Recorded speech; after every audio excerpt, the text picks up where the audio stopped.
I'm a little bit sick today, so if you all don't mind, I'm going to keep my speech a little bit shorter than I originally intended and leave open a lot of time for questions and answers. Thank you, Haley, for that wonderful introduction.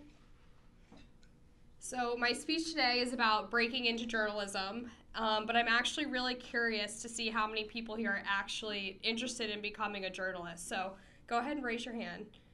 So not a lot, 4 or 5. Honestly, it doesn't surprise me at all. I also was not interested in being a journalist when I was in school. And long story short, there is a shortage of conservatives who report the news. This is about breaking into journalism, but I want to convince you guys that you should want to be a journalist in the first place. In 2013, only 7% of journalists identified as conservative. Out of all journalists who say they align with a political party, 3 out of 4 say that they're Democrats. The vast majority of journalism jobs exist in counties that went to Hillary Clinton by 30 percentage points. People wonder why the news is so biased. Well, it's because the vast majority of people who write the news operate in a liberal bubble filled with people who all think the same way that they do, have the same value systems, and ultimately have the same inherent bias that makes it into their stories. A lot of people in this room probably want to work on the Hill or in the White House or on a campaign, and that's totally fine. If you want to advance conservatism, winning seats and passing legislation is incredibly important. I mean, right now, for example, Republicans control both chambers of Congress and the White House, and they were able to pass a historic tax reform bill. That's great news, right? Everybody gets to keep a bit more of their money. Businesses hire more workers. People reinvest in their businesses. It's a win-win situation. But if you watch or read the mainstream media, they might have told you something a little bit different. For example, the Associated Press tweeted that the newly passed tax bill would provide, quote, steep cuts for business and the wealthy. The Washington Post, Newsweek, Time Money, and the New York Times all described the bill as a, quote, tax hike on the middle class.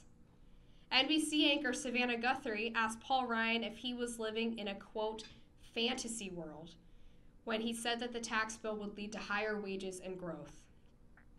The examples are literally endless, and the result is that despite 80% of households getting a tax cut in 2018, just 17% of people who were polled by the Wall Street Journal said that they thought they would be getting a tax cut.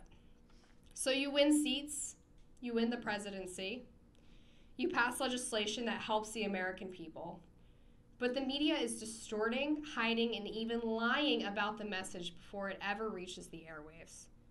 And it's not just the tax bill, guys. And media bias is not just about how stories are covered, but about what stories get covered in the first place.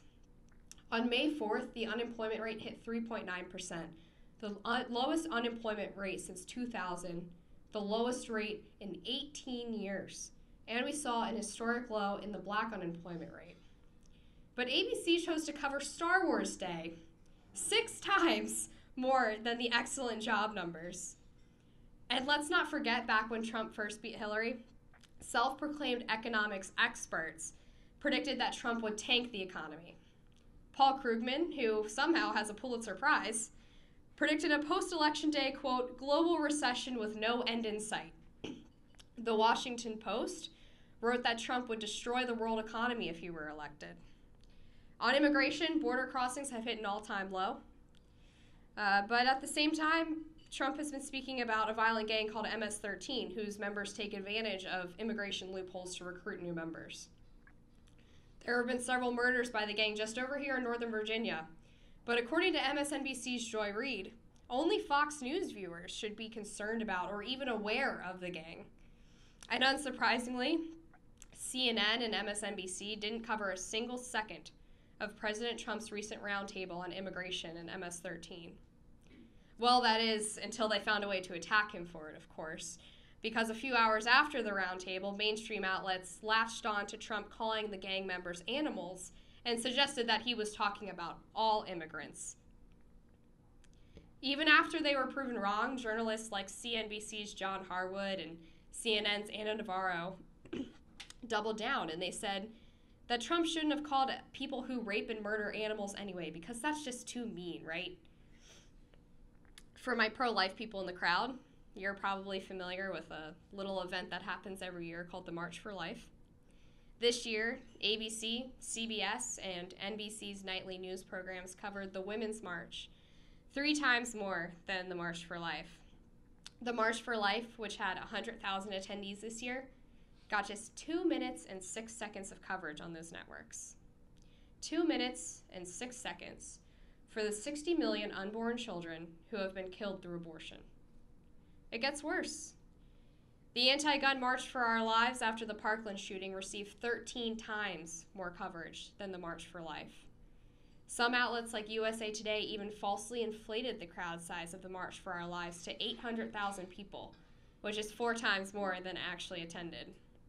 And networks won't even use the moniker pro-life. To them, it's anti-abortion or abortion opponents, and while that's technically accurate, which one sounds more favorable, anti-abortion or pro-choice? On North Korea, of course, the media predicted that we would be in the midst of a nuclear war by now, and yet we have the first ever meeting between a North Korean and United States leader ever in history. And let's not even get into the recent speculation about why First Lady Melania Trump hadn't been seen in public after her kidney surgery. Journalists suggested that Melania was hiding abuse from President Trump, or perhaps she had just gotten a facelift. And then they had the nerve to deny the fact that they had ever speculated about Melania's health in the first place. So my point is that conservatives can have all the victories in the world, but the public has to agree that they're victories. That's the nature of politics. And as a conservative journalist, I feel that it's my duty to correct this bias, to call out fake news, to tell the stories that don't get covered on mainstream media, and ultimately to speak to the Americans who have felt for a very long time that their voices are not represented by the left-wing media machine. Hopefully I've convinced you at this point just how important journalism is. Because I was like you guys. I never intended to or wanted to be in journalism. And just about 2 years ago, maybe a little bit more, I was sitting in the same seats that you all are sitting in. I was at the DC Women's Summit as a university student. So all of this happened really quickly for me. So I'd like to share with you all how I ended up here and how I think that you can and should do it as well. As was so kindly mentioned in my introduction by Haley, I attended Georgetown University and I was the chair of the College Republicans. The spring of my junior year, with the tremendous help of Claire Booth Luce Policy Institute, my club brought Dr. Christina Hoff Sommers to campus to speak about feminism. Liberal students had an absolute meltdown. They reported our club to the administration for creating an unsafe environment for students. Our club and Dr. Sommers were labeled rape apologists. The university had to provide plainclothes security guards to the event to keep order. And afterwards, the school even threatened Claire Booth Luce if they did not edit protesters out of a video because it apparently made the school look bad. It was a firestorm, and myself and my friends faced a lot of flack from students on campus for the months and even the year that followed. But something else really amazing happened as well. Websites like Campus Reform, the Washington Times, the Daily Caller, the Washington Examiner, and others published articles about the debacle, and we were met with a flood of support from people outside of our campus. And I personally got very inspired by this, and I started writing about my own experiences on campus and just how hard it is to be a conservative. I started writing a monthly column for my local newspaper, the Woodsboro-Walkersville Times, and I actually spoke at a few Claire Booth Luce events in Texas and then again in Santa Barbara, California. When I got to graduation, I ultimately decided that what I wanted to do is I wanted to tell the stories of other campus conservatives who have faced the onslaught that all of us surely have. So I took an investigative reporting job at Campus Reform. I cut my teeth on liberal bias stories for a year on campuses across the country. I did investigative work finding original stories, and ultimately I learned the ins and outs of journalism and decided that this is what I wanted to do for a career. A year later, after getting some experience under my belt, I was hired by the Daily Caller to cover media and breaking news, which is how I'm able to throw all these media bias stories at you guys. And just 2 years out of college, I'm now an editor at a major news publication. So as someone who never took a journalist class, had no intentions of being a journalist, didn't even major in English, I'm going to share with you my 3 top tips for breaking into journalism. Number 1 is to develop good news judgment. I was originally going to tell you guys to write as much as possible and practice as much as possible, and that's absolutely true. You have to do that if you want to be a journalist. You should want to be published as many places as possible, whether it's your local paper, your school newspaper, or even freelancing for national outlets. But I think it's kind of obvious that you have to know how to write to do journalism, right? Most intelligent and well-educated people, which I think most of the people sitting in this room are, can probably write. But the thing that's a lot harder, and I think really sets people apart to me, is having that news judgment. You need to know the news to write the news. For example, what story is going to be most interesting to readers? At the Daily Caller, I know that our audience is primarily middle-aged conservative men. So stories about the GOP canceling August recess, or the fact that an Iranian politician admitted to facilitating the 9/11 attacks yesterday, are probably more attractive stories than the fact that Hillary Duff is pregnant with her new boyfriend. Is there a different way to frame a current story that's in the news, or is there something that the larger media is missing?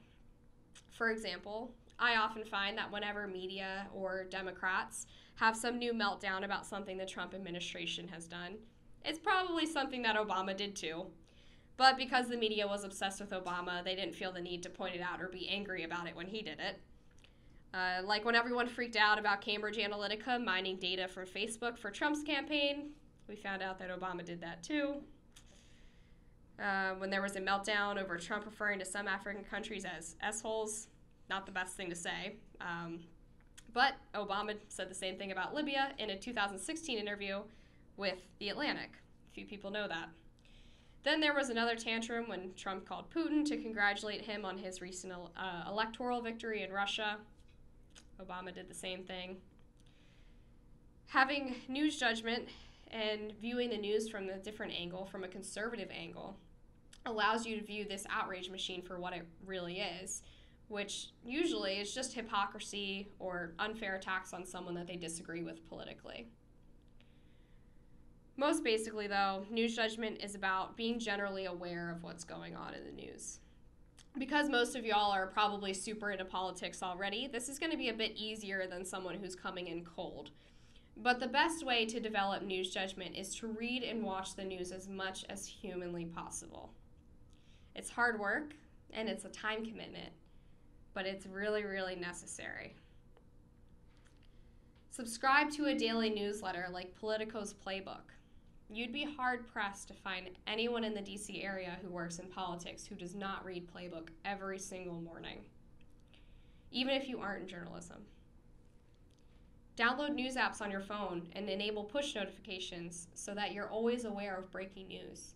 I personally have the New York Times, CNN, Fox News, and of course the Daily Caller's brand new app, which is actually really beautiful, so please download it.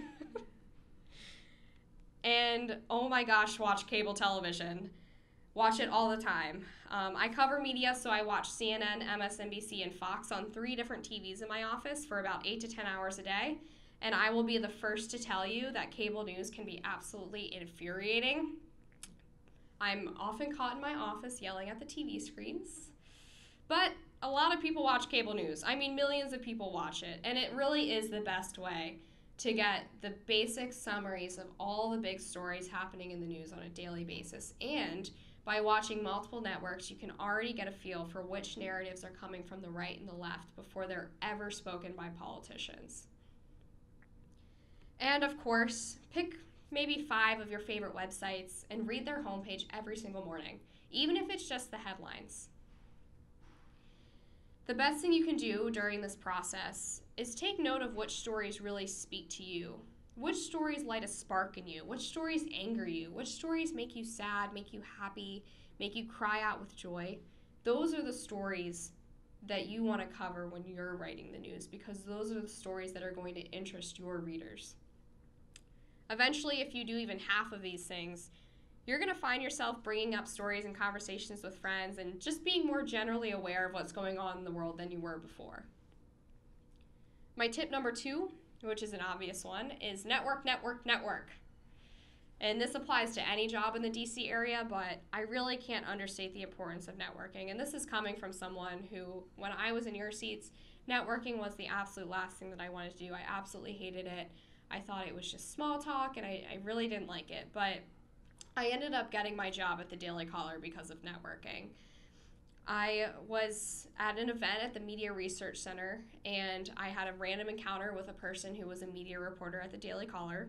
And about 6 months later, when I was looking to leave Campus Reform, the DC had a media position open, and the person to email was none other than that media reporter I had run into at the Media Research Center event. So I sent him an email, and because he recognized my name, knew my face, and had read some of my work on Campus Reform, he fast-tracked my resume to the head of the company, and I was hired within a week. Now, not every job is going to work out that perfectly, obviously. And sometimes you have to grind and just send the millions of applications to millions of different places. But in journalism, getting that next level job and advancing in your career is all about making a name for yourself. Some people are capable of doing this with their work alone, but in most cases, you need FaceTime and you need to be personable. An editor is not going to want to question whether or not you're going to be comfortable in an interview with a source or if you're going to be comfortable talking about your story with other people. The reality, too, is that journalism is a bit of a cynical profession in the sense that recognizable names bring clicks to the website, they bring access to better interviews and people, and most people are just more willing to hire someone that they know personally because they know what they're getting. It's important to be confident as well, but primarily because of social media, the profession has become a lot more about personalities than it used to be. So my advice to you, especially because you're in DC this summer, is go to every possible event that you can go to. Go for the free food or go for the free drinks, but just show up. My number 1 tip for people who are not fans of networking is to go to an event with 1 to 3 other friends or interns. This is your home base, so if you go to talk to someone and maybe the conversation is shorter than you expected, or you didn't immediately find that next person you wanted to talk to, you migrate right back to your home base of your 1 to 3 friends, and you're not aimlessly wandering around the event feeling awkward or uncomfortable. An added bonus is that the people you meet at these events will eventually become your sources for articles. I got a ridiculous amount of tips and videos and interview access just from people I've met over the years casually.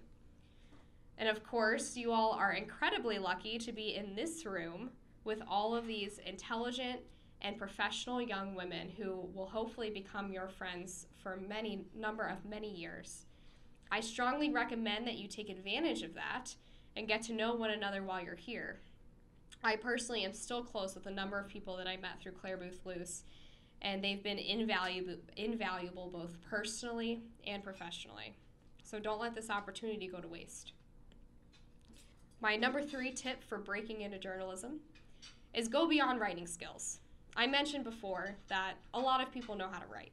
Most people know how to write. If you went to college, you probably know how to write. And there are a plethora of wannabe journalists who can write or have a journalism degree, so you have to develop additional skills to make yourself marketable. I always recommend that you take a media or television training class, and lucky for you all, you're going to hear from the very talented Rachel Semmel of District Media Group today at 1 p.m.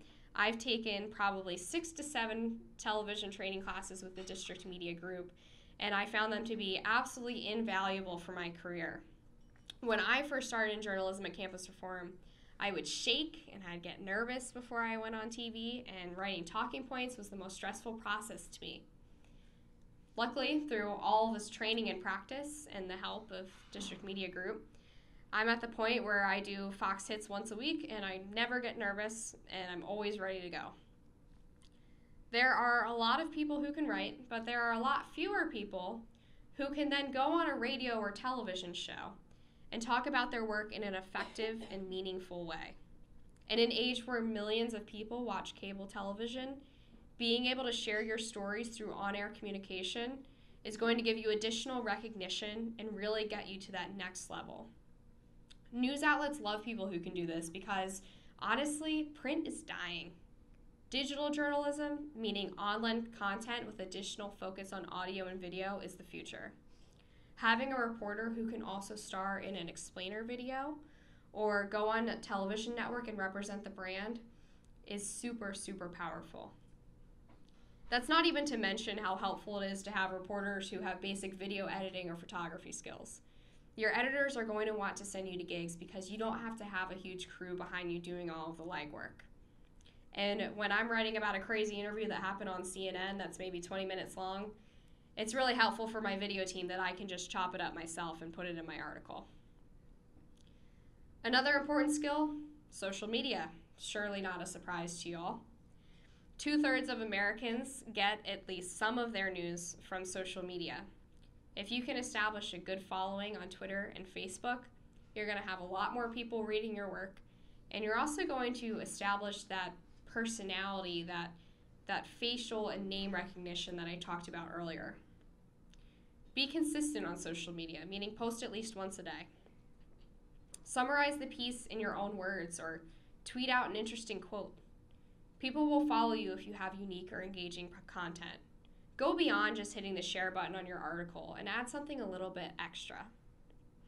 I personally went from about 2,000 to 19,000 Twitter followers in the past year alone. Some of that was because the Daily Caller is kind enough to retweet its reporters, but I also found that just being myself has been really helpful. I like to share my reactions to stories. I throw in some snark when necessary, and I definitely don't back down from a fight. And luckily that strategy has worked out because I think people want to get to know the person behind the stories. The beauty of conservative journalism is that there is room for reporting and punditry and everything in between. In today's climate, where people are more partisan or divided than ever, I'm of the opinion that journalists should be honest about who they are and where they're coming from. Conservatives really do a much better job of that than the left. The left tries to obfuscate their true intentions and tries to convince people that they're the objective gatekeepers of journalism.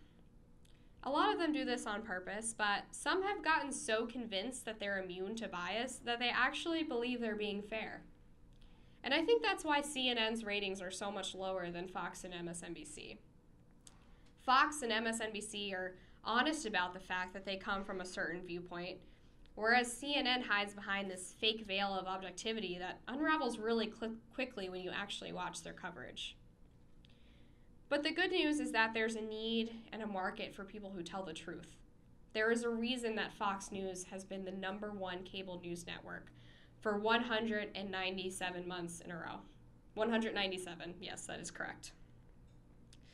The American people are clamoring for news that cuts through the bias. They're clamoring for news that speaks to the average American as opposed to the liberal coastal elites. And you all are so well equipped to correct the inherent biases of so many reporters that are reflexively anti-Trump, anti-Republican, and anti-conservative. You are the people who can provide the fresh and unique perspective that the news desperately needs right now. And I can't tell you that journalism is going to be a glamorous profession. It's demanding. When you're starting out, it's long hours, low pay, and it's very, very competitive. There's certainly a reason why journalists are known as being some of the heaviest drinkers. But journalism is also very rewarding. You get to learn something new every single day when you're attacking a story. Many journalists get to travel for a living. The people you work with are passionate and hardworking. And there's an incredible sense of achievement to being the first person to a story or seeing something you wrote trending on Facebook or Twitter. And trust me, you will never, ever, ever be bored. Thank you all, and with that, I'll open it up to questions.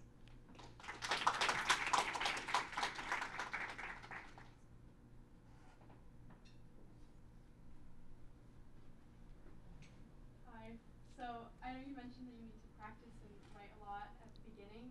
When you're trying to decide some of the first things that you ever write, because I know I haven't published anything ever, how do you know when you have enough facts? Like, how do you know, because you're always learning something new, So when do you feel confident publishing something?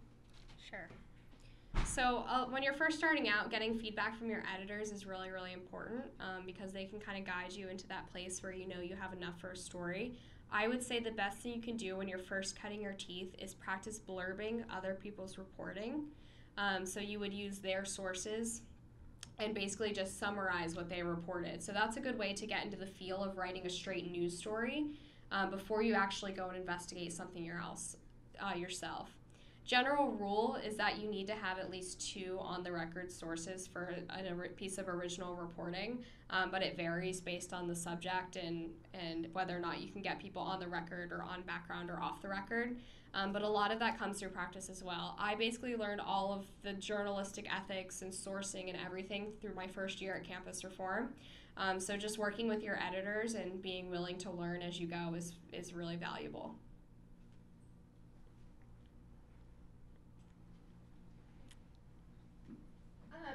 So, like, today a lot of people tend to write about the same thing, like the news cycle is never ending. So how do you sort of add something new to differentiate, like, your article from someone else's? Yeah, and that's part of the news judgment section that I talked about, where you really want to try to have a new angle on a story that's been told a million times. So, for example, if Donald Trump is being reamed in the media for calling and congratulating Putin on his Russian victory. My first thought is there a precedent for this? Has this ever happened before? And then I go back and search and I find out that Obama did the same thing. And immediately that's a news story, and that's something that our readers are interested in because they want to know if the criticism that Trump is getting is being received fairly.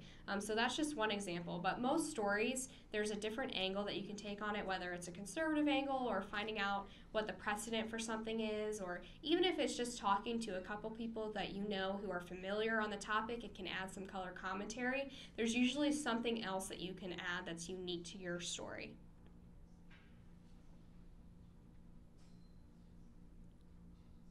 I have a question. Great. Could you share a story about probably the most difficult story you've had to work on and how you got through that? Yes, definitely. I was prepared for this one. Okay, so probably the biggest story that I ever wrote, and also the hardest one that I ever worked on, was this past January during sort of the peak of the Me Too movement. I received a tip about MSNBC host Chris Matthews settling a sexual harassment case back in 1999. And I broke the original reporting by getting NBC to confirm. I kind of strong-armed them a bit. But then I wrote a follow-up piece about the culture at NBC and specifically on Chris Matthews' show and about how he had been verbally abusive and sexually harassing to a lot of women that had worked for him over the years. Now, this was the most difficult story I worked on because you have to realize MSNBC is a very liberal network, and I was reaching out to these women behind the name of the Daily Caller. So a lot of them were immediately very skeptical about whether or not I wanted to tell their stories fairly and accurately, or if I was just looking for some kind of hit job on a liberal network. So ultimately, I had to convince these women who had been through verbal abuse and harassment that I was there because I wanted to share their story and I wanted to hold this person accountable for what had happened to them. Luckily, I was able to convince about 4 or 5 sources that I was looking out for their best interests, and I ended up breaking a story about the culture at MSNBC that I'm still really proud of.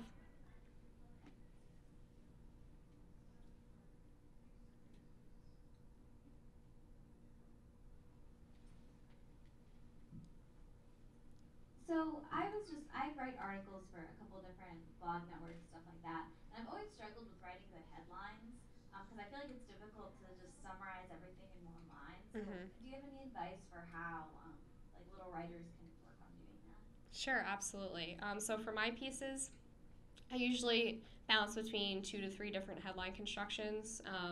A common one is if I'm focusing on what someone said, I'll put the person's name and then a colon and then a short piece of their quote that helps summarize whatever it is that they're saying. Another thing is just to try to pull out 5 keywords from the article. So, for example, yesterday a story broke about an Iranian politician admitting that they had provided passage for the 9/11 airplane hijackers. So a great headline for that would be Iranian politician admits Iran facilitated travel of 9/11 hijackers. So like those are all the key words. Basically, take your lead and see if you can shrink it down into a headline.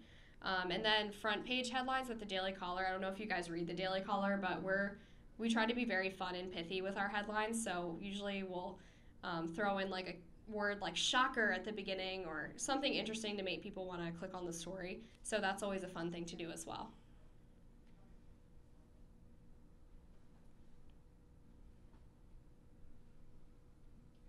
Do you find that shorter, like 300 to 400 word pieces do better, or longer, like 500 to 800 word pieces do better?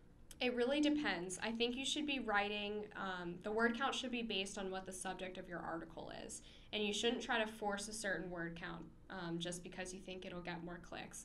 So for me, writing a short media piece about something crazy that happened on CNN is probably more like a 200 to 300 word piece. But when you're my colleague Chuck Ross and you're breaking stories about the DOJ indicting a former Senate aide for leaking confidential stories to the press, that's probably going to be closer to an 800 to 1,000 word story. So it really just depends on your subject matter and what's appropriate for getting all of the information into the article. So I wouldn't force it one way or the other.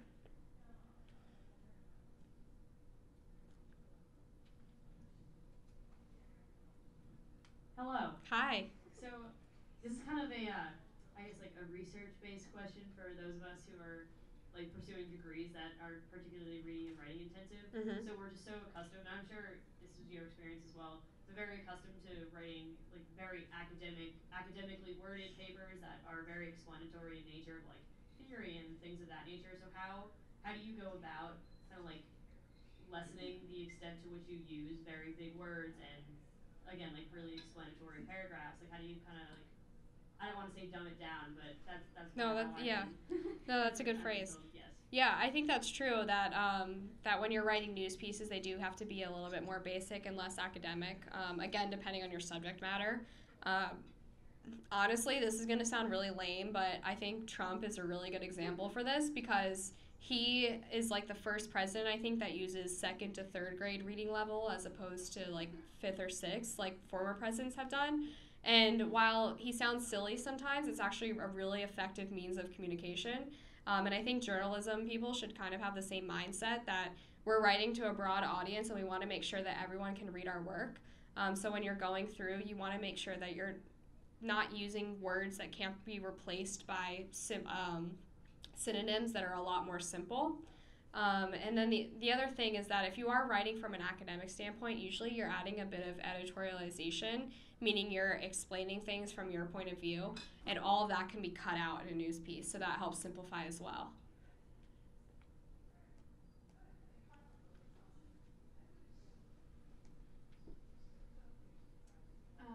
So earlier you mentioned like your first tip was develop good news judgment, and you said read and watch the news constantly, which like I do at my job.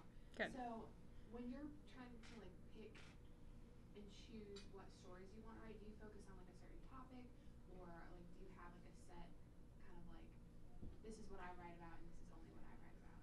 Or Mm-hmm. Yeah, so a lot of journalists have a specific beat that they write about. So mine's media primarily. So that means a wide range of things from interesting interviews that happen on cable news where I clip the video and put it in an article and describe what happened. Some of that means writing about media bias or fake news or fact-checking the media.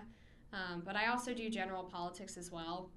So what you'll find in most newsrooms is that reporters have an assigned beat, but if necessary, they can go outside of that beat to hit places that aren't being covered by other reporters. So that's how I decide what stories to write. And then we also have people at the Daily Caller, however, who are focused on viral content. So their job is to pick whatever story they think is going to be the most interesting among readers and is going to get the most clicks. And that's something that you just have to develop over time through a combination of reading and watching the news and seeing, especially what gets covered on cable, because cable does a good job of picking those stories that really draw people in, otherwise they wouldn't watch. And then also checking your analytics. So if you're writing at a place and they won't let you see how many clicks you get on your articles, you should ask your editors for that, because knowing what stories do well and which don't on the site can be really helpful to pointing that news judgment.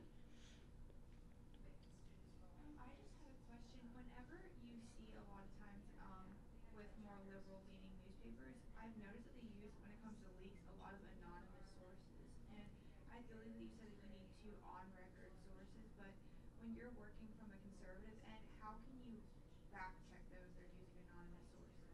Yeah, so you can use anonymous sources as well. I think it's acceptable as long as you have 2 to 4 anonymous sources and that the people who you're speaking to are actually really close to the subject. I think what sometimes the liberal media makes the mistake of when they use anonymous sources is they use people who aren't firsthand sources, they're secondhand. So it'll be someone who heard from someone or someone who has knowledge of this thing that happened but they weren't there.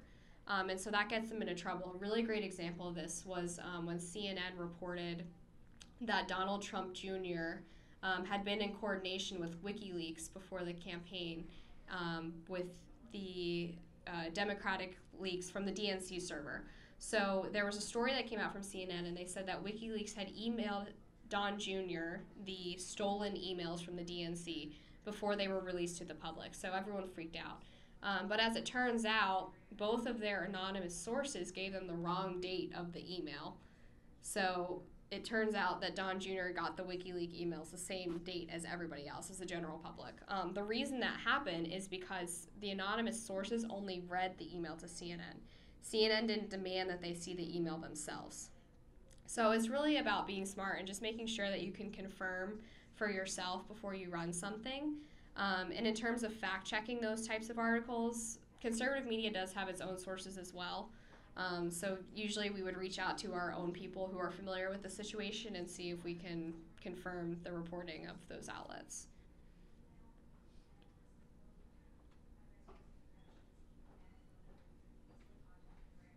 Okay, great. Well, I think we're just about time anyway. So if there are no further questions, thank you all so much. I appreciated talking to you.